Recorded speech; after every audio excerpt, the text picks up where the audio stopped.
एक बात करनी सी तुमसे, फायदे की बात है। अब वैसे भी अपने फायदे और अपने मतलब के अलावा कोई बात तो करती हैं। मेरे फायदे की बात नहीं है, तुम्हारे फायदे की बात है। बुड्ढू बच्चे हो ना तुम छोटे से। पता है, मैं समझती हूँ इस चीज को कि इतना मासूम छोटा सा बच्चा और इतनी बड़ी बड़ी जिम्मेदारियां, मतलब ज़हीर भाई तो अपनी जगह बिठाकर चले गए ना तुम्हें, बिजनेस संभालो, बहू को संभालो, पोती को संभालो उनकी, पर तुम तो रेडी नहीं थे ना इसके लिए। रास्ते से फिलहाल हट जाए मेरे, मुझे जरा जाना है। अरे बात तो सुन लो, तरस आता है मुझे तुम पर, इसलिए फाखिर, इसीलिए इतनी बातें कर रही हूं मैं, वरना क्या जरूरत है मुझे। मैंने एक बात सोची है, मेरे मशवरे पे चलो तो थोड़े दिन के लिए गायब हो जाओ इस पिक्चर से। क्या मतलब था आपकी इस बात का? मतलब ये कि अगर तुम थोड़े दिन के लिए इधर उधर चले जाओगे तो ये जो अम्मा तुम्हें डांटती रहती हैं, बीवी तुमसे लड़ती रहती है, सब सीधे हो जाएंगे, कदर आ जाएगी इन सबको तुम्हारी। अब नहीं समझे? हर से देखो, अगर तुम थोड़े टाइम के लिए मंजर आम से गायब होते हो, लेट्स से शहर से बाहर चले जाते हो, मोबाइल ऑफ कर देते हो, किसी से भी राब्ते में नहीं रहते, ऑटोमेटिकली ये सब लोग तुम्हारी कदर करने लगेंगे। ऐसा होता है, अम्मा भी बातें मानने लगेंगी और बेगम भी सुधर जाएगी। देखो, अगर से नहीं है तो टिकट मैं करा के दे सकती। रहने में थैंक यू, आपके किसी भी मशवरे और आपकी कोई भी फेवर्स की मुझे जरूरत है नहीं, शुक्रिया।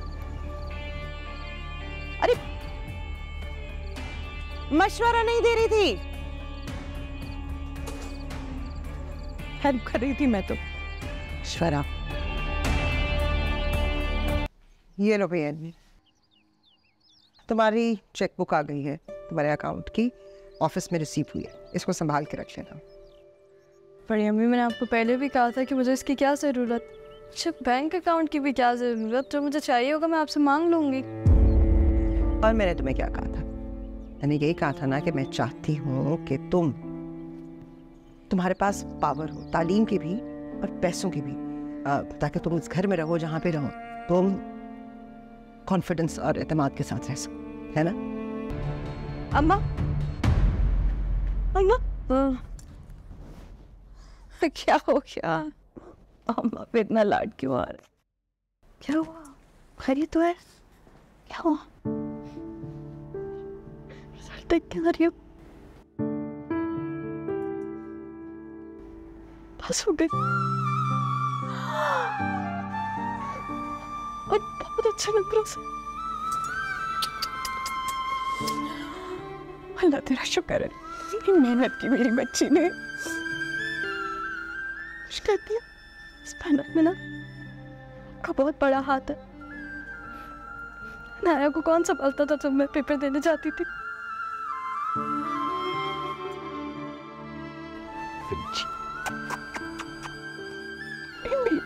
शाबाश, शाबाश,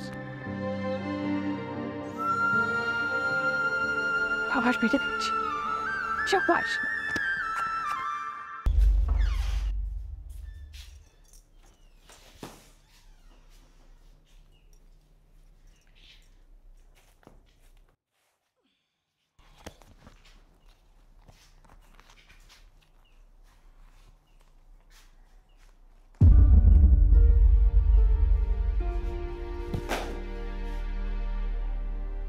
इन्हीं की चेकबुक से ब्लैंक चेक।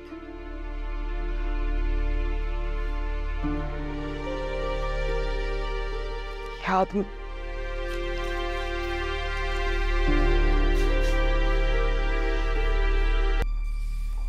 ये वजह थी।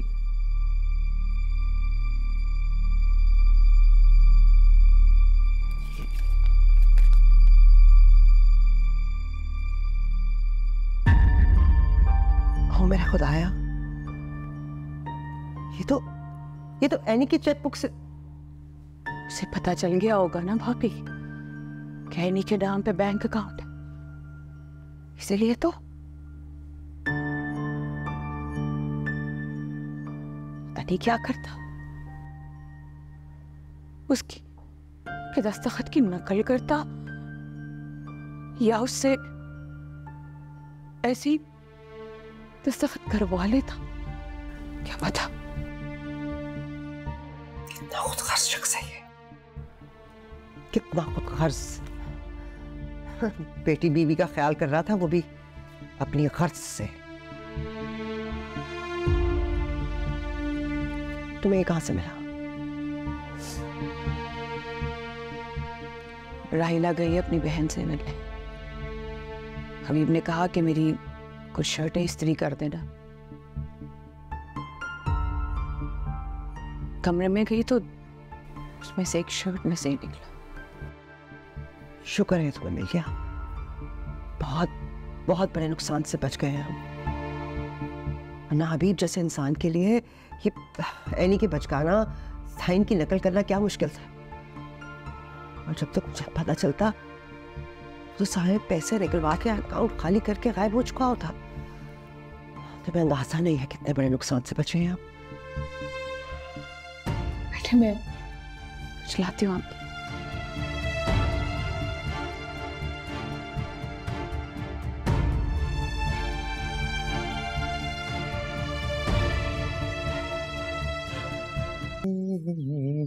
बड़े खुश नजर आ रहे हो अभी, कोई खजाना हाथ लग गया क्या? नहीं भाभी, ऐसी कोई बात नहीं है। पता है मैंने एनी और आयशा से कहा था कि तुम्हारी उन पे ये मेहरबानियां जो है ना बिला वजह नहीं हो सकती। बेटी को लूटने की खुशी है। मैं क्यों अपनी बेटी को लूटने लगा भाभी? वैसे अब लूट भी नहीं सकते क्योंकि ये एनी के चेकबुक का ये जो ब्लैंक चेक है अब मेरे पास। कैसा चेक है ये? मैं समझ नहीं पा रहा हूँ। ये एनी के नाम पे कोई बैंक अकाउंट है? पता नहीं कैसे ये ब्लैंक चेक हमारे कपड़ों की जेब से मिला है।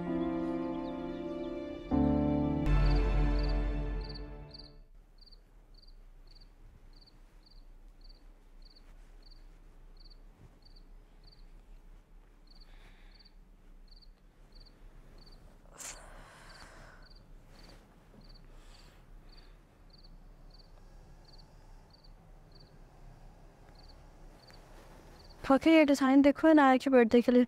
1 जुलाई को है ना उसकी पहली बर्थडे, मंगवा लूँ? इसमें और भी हैं डिज़ाइन, दिखाती हूँ। साल भर की हो भी गई वो? तो मतलब हमारी शादी को 2 साल होने वाले हैं, लगता है ऐसे ही जैसे 10 साल हो गए। अच्छा मेरी मदद करवा दो सेलेक्ट करवाने में, ठीक है? शादी के लिए बीवी सेलेक्ट करने का मौका नहीं मिला, साल सेलेक्ट करने का मौका नहीं मिला शादी के लिए, और केक सेलेक्ट करूं? वाह। देखो फ़खर ऐसी बातें मत करो।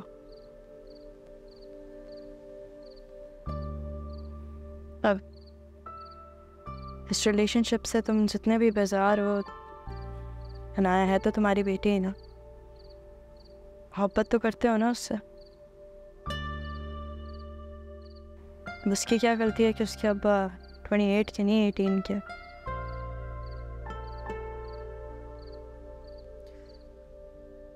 मैं करता हूँ उसको पसंद। देखो मेरी भी बच्ची है और बिल्कुल ढोल लगती है मुझे वो। मैं जानता हूँ उसका कोई भी कसूर नहीं है इस चीज़ में, लेकिन अगर सिर्फ चॉकलेट दिलाने तक की हद तक रहता ना तो ठीक था, चीज़ वीज में दिला देता, मसला नहीं होता। लेकिन ये इसको संभालना, पढ़ाना, लिखाना, नहीं भाई।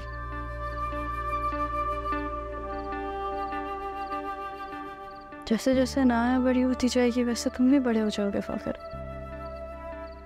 एंड एक पॉइंट पे आके तुम उसकी जिम्मेदारियां अपने साथ ले पाओगे, इतने काबिल बन जाओगे तुम। बस तुम एक काम करो कि तुम खुदा का वास्ते अपनी डिग्री पूरी कर लो, बस इसी चीज़ की प्रॉब्लम है मुझे तुमसे। तुम पढ़ाई को तो अभी भी सीरियसली नहीं लेते।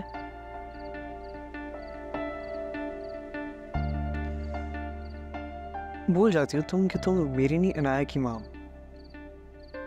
तो वही बन के रहो।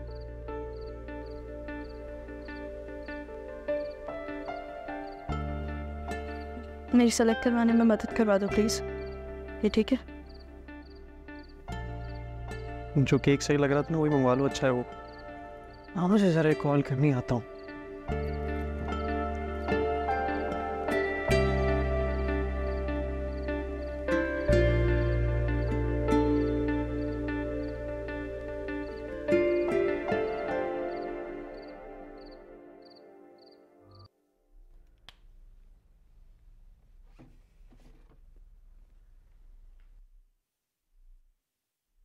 हेलो, हाय फ़ाखिर, कॉल बैक कर रही हूँ तुम्हें। सुबह से कॉल कर रहे थे, क्या हुआ? सब ठीक तो है?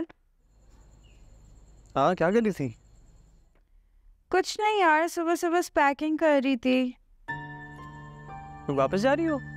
वापस तो जाना ही है, लेकिन मैं असल में 3 दिन के लिए ना इस्लामाबाद जा रही हूँ। एक सेमिनार है आर्टिफिशियल इंटेलिजेंस के ऊपर, वो अटेंड करना है।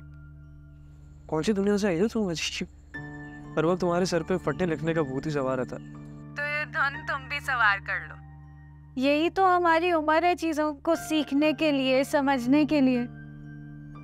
तुम्हें पता है क्या, मैं तो तुम्हें मशवरा दूंगी कि तुम मैकेनिकल इंजीनियरिंग छोड़ के ना आर्टिफिशियल इंटेलिजेंस इंजीनियर बन जाओ। सही कह रही हो यार, मेरा खुद जो है वो IT में इंटरेस्ट है, लेकिन अम्मा मेरे पीछे पड़ी रहती हैं कि MBA कर लो, MBA कर लो, MBA कर लो। आई अंडरस्टैंड, तुम्हारी मामा चाहती हैं कि तुम अपने बाबा का बिजनेस संभालो, इसीलिए वो कहती होंगी कि तुम MBA करो।